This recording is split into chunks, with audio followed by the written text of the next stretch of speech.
At Jefferson County's historic courthouse, prosecutors filed an unusual criminal case in 2019. It's very uncommon. It was based on this security camera video that shows a woman entering the mailroom at a mobile home park outside Sequim. We felt it was pretty serious. She rifles through the community mailboxes. One of the things she's targeting are the ballots that have just been delivered for an upcoming election. I paint everyone's animals on rocks. Artist Sharon Murphy is one of the residents who will soon learn that the thief It was all on tape. is the neighbor who lives right across the way.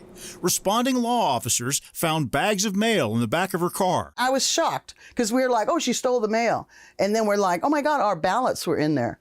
But I was really surprised how violated I felt by that. Prosecutors charged the neighbor, including several counts of hindering or bribing a voter, a first for Jefferson County's elected prosecutor. I think is the only case of this nature that I have so far seen. That kind of case is rare, according to this state database we received through a public records request. It shows only 42 voter fraud criminal cases filed statewide in Washington in the last 15 years. More than a third are dismissed without a conviction. At the time, we weren't exactly sure what was going on with this individual. The case at the trailer park is one of them that resulted in treatment instead of punishment. It became pretty clear that this individual was in the midst of a mental health crisis. This is the place with the most election-related prosecutions in Washington, Lewis County.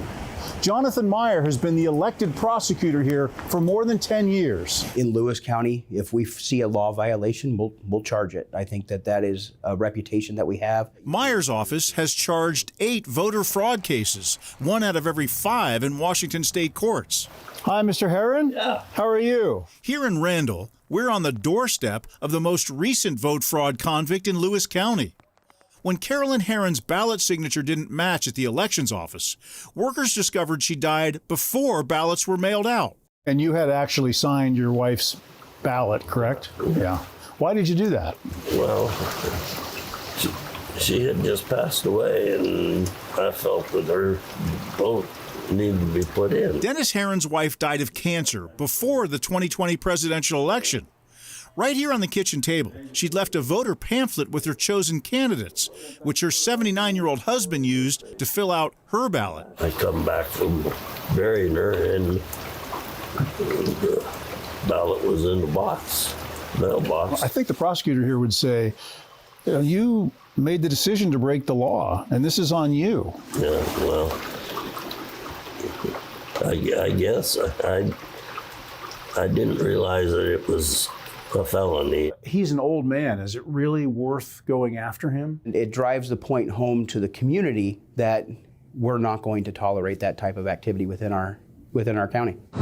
In the state's largest county, King, a different approach. It's really, to me, overkill to put these in front of a judge, to use criminal justice resources, unless you see something that's an organized effort to sway the election.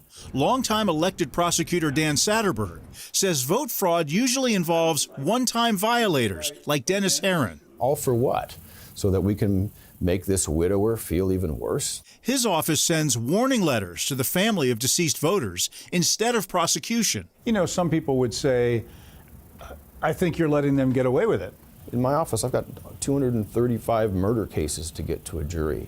Do I want to charge somebody for voting for their dead spouse and put that right alongside those other cases and try to get it into court? We visited some of the 22 King County homes that received warning letters for ballot return for deceased voter in the 2020 presidential election. At least one widow disputes the suggestion that she voted for her deceased husband. You're saying that he did sign that ballot. He scribbled on it. It didn't have his exact signature. Cindy Kalsa says her husband, Sadah, died from COVID right after he voted. But we pointed out it was more than a ballot signature mismatch that made authorities suspicious. Let me just read you a line off of this. It says, records show the voter was deceased prior to the date the ballot was issued by the county. Is that true? So they're claiming the ballots weren't even out? You had the ballot before he died. I don't know. I know that I had him sign something. We double-checked with King County Elections, which confirms ballots were mailed out October 14th, 2020, 2 weeks after her husband died. When confronted, Khalsa asked for a second interview to make an admission. 2 weeks after he passed away, I got the ballot. I wasn't thinking right or wrong. I wanted to honor him, and I signed the ballot and I sent it in. What I had done was wrong. Why didn't you tell us the truth in the beginning? Emotionally, I wasn't in the right place. I'm truthfully sorry that I sent it in. In another county, her case may have been handled differently, like Dennis Herron's. Do you regret doing that? Now I do, yes. We found the cases in Washington court records are mostly one-time crimes of opportunity. And although prosecutors handle them differently, they all agree on one thing. You feel the elections here in Lewis County are secure? Yes. We just don't see these cases very frequently. The big story is there is zero evidence of any widespread voter fraud. So there is one case of organized voter fraud in Washington State's history books. It was a widely publicized case in 2006 when a group of paid signature gatherers on a voter registration drive forged signatures and submitted them to the county. King County elections workers caught them right away, and 5 people were sentenced to jail. Their motive wasn't politics, it was money. More signatures meant more money for them. So really, Jessica, Greg, here's the bottom line of our months of looking into this Fraud Crusade series.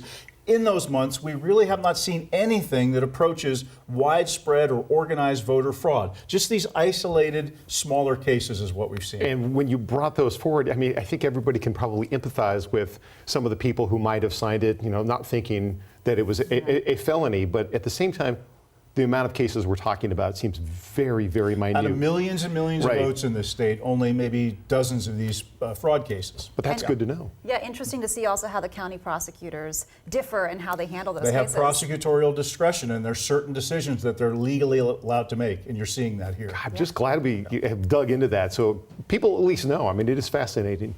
Thanks, Chris. It's good being here with you guys. Thank you, Chris. Yeah.